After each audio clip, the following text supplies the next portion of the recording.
as people come in, who's coming in from where, what are they doing, and right here we have organic search, referrals, paid search, and social, and we're looking at different values within it. And the conversions, we have all different types of goals. You can see overall we had 286 goal completions. We had no dollar value assigned to them because they were lead forms, and they each had different values.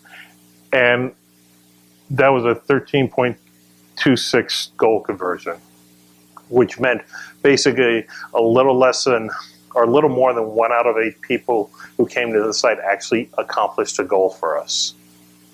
That's we should all have that kind of rate on a regular basis.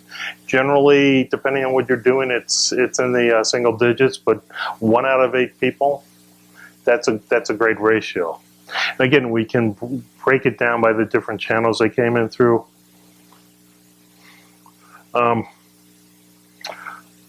So let's talk for a few minutes about one of the main channels we get people to our website on, and that's organic search engine marketing, or organic search, i.e. somebody typed in something into Google or Yahoo or Bing, and they've come to the website.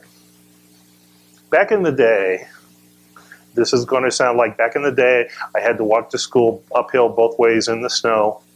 Back in the day, Google, Bing, Yahoo, all the search engines used to supply the search term that drove somebody to your site. And then Google started being concerned about privacy, and Google also started to see a way where they could maybe drive people to the paid side of the building.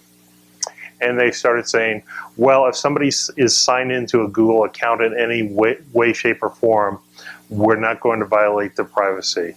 And so instead of saying, I was looking for amazing blue widgets, and that was my search term in Google, now it just comes up as somebody clicked to the website, and I am now getting a not provided for the search term. So I don't know why they clicked there.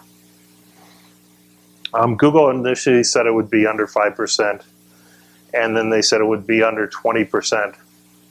And now they're like, yeah, you get what you get and you should be happy for it. Google does not supply this anymore. If you look at the numbers here, and this is for the course of a little over a month, the not provided, 636 visits out of 878 total visits. That's most of them. So it's really taken away some of our visibility. There are ways around this, and some of them are paid ways with paid search, and then you can also do something where you can hook your website up to Google Webmaster Console, which used to be called Google Webmaster Tools, and you'll get additional information Google doesn't supply to the common people. Now, to do that, you need to prove that you can actually publish something on the website and verify you have ownership of the website. When you do that, you can get really great information on the search terms, number of impressions for those searches, the average position in the search results page, number of clicks, all kinds of great stuff, as well as information on how many times Google's having a problem crawling your site. And we'll touch on that a little bit later, but let's you can kind of do the same thing with other channels. This is social media. Again, we're looking at some of the same basic metrics: visits, new visits, bounce rates, but in this case we're actually looking at transactions. So within social media, and this is unpaid, this is just normal. We had a Facebook page, or we had a LinkedIn page. We had seven visits come to the site. They resulted in a little over $1,000 in revenue. Now the conversion rate was fairly abysmal, 20% or 0.2%. So we sent 1,300 plus visits to the site for Facebook, and of those 5 actually turned into a sale of some sort. Now, is that a good number or is that a bad number? Kind of depends on what we were putting up on Facebook to drive those.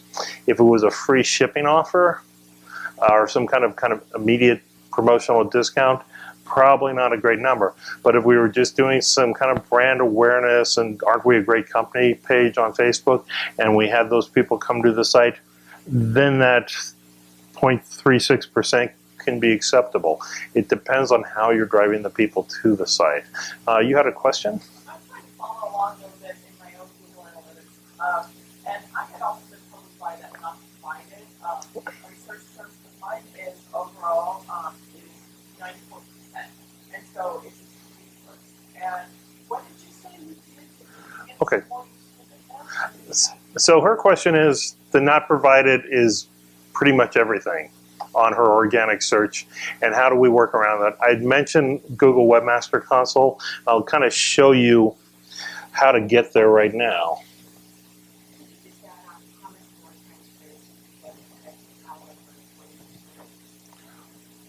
So how much more transparency you get with Google Webmaster Console? I'd say 20 to 30% improved transparency, but it's a really selective data set.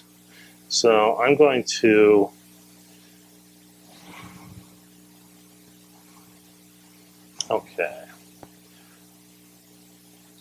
make sure we have the right site up there. Okay, so you can hook up Google Webmaster Console to your analytics account, and actually, we don't have it hooked up to this because we've switched it to the new website that's in testing right now. And I don't have permission from any of my clients to share this. But if you have it hooked up, you can go into the search engine optimization area, and you can see queries, the landing pages, geographical summary, and it pulls in data from Google Webmaster Tools, Webmaster Console. They renamed it, and puts it right in. And I'm going to actually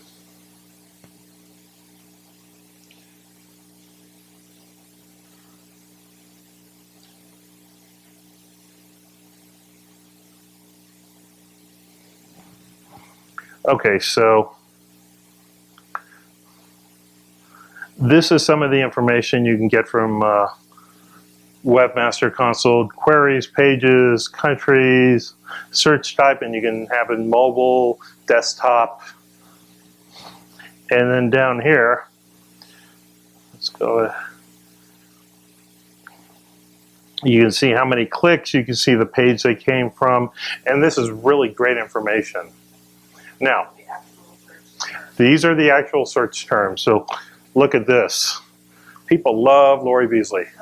People are always searching on Lori Beasley. John Thibault, not so much. Carlos, probably a little more. But these are the actual search terms. Now, a couple things to keep in mind with this. Google, being Google, is very protective of their data. They're going to give you the top 1,000 daily searches. So if you're getting more than 1,000 searches a day, you're only going to get a subset of that, the top 1,000 daily searches. They also share information on the links to your website, but again, it's probably the top 1,000 links in Google's eyes. It's not an exhaustive, analyze this till your eyes bleed out absolute number. It's very helpful. It will pull in clicks, impressions, average page position, all kinds of really good, useful information. You can hook it up to your analytics account and really get a better understanding of how people are coming in. And I apologize for not having it hooked up to the current website. Like I said, come next week, you'll see a shiny new Beasley Direct website. But we're in the middle of growing pains right now, which keeps us young. Anyway, that's Google Webmaster Console. It's a definite analytics source. It will help you understand what's going on with your website even more. You can see things, links to your site, how many pages are actually in the Google index, how often you're being crawled, if you have any security issues. If you ever get a manual action here, it means you've broken Google's rules and they've decided to penalize you for it. And this is where having a professional come in and help you, whether it's somebody like us or another consulting firm, manual actions can ruin your day. It's Google saying you've been trying to trick us and we don't like it, so we're going to take you out of the index. Little beyond the scope of what we're talking about today, but that comes to you via Webmaster Tools. Now, if you haven't signed up for Webmaster Tools, okay, so she tried to sign up for Webmaster Tools, and it's probably saying you need to verify you own this site. And you can do that through a couple of different ways. One way is just going in and doing it via Google Analytics and proving you have access to Google Analytics. Another way is to put a little piece of code on the homepage of your site. Another way is to publish a file at the very root of your site. Lots of different ways to get verified. Google makes you jump through hoops before they start to give you this good information.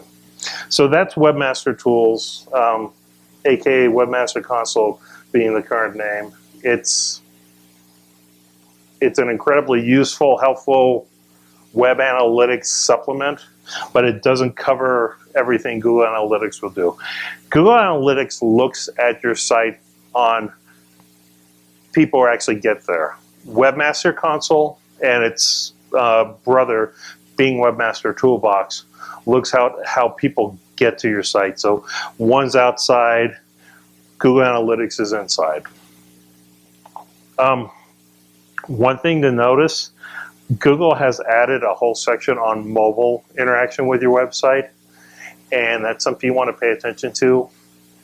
More and more searches are happening on mobile devices. I see an iPad back there. I've seen a couple Android phones, iPhones here. More and more searches are not taking place on a desktop, laptop. They're taking place on a mobile device. As such, Google is rewarding sites that perform well on mobile devices. So my site looks great on my desktop, but it looks like it looks kind of bad on my phone or on my iPad. Google is not going to have that site come up so often on the iPad or the phone searches. So something to keep in mind, Google gives you the ability to really drill down and look at that.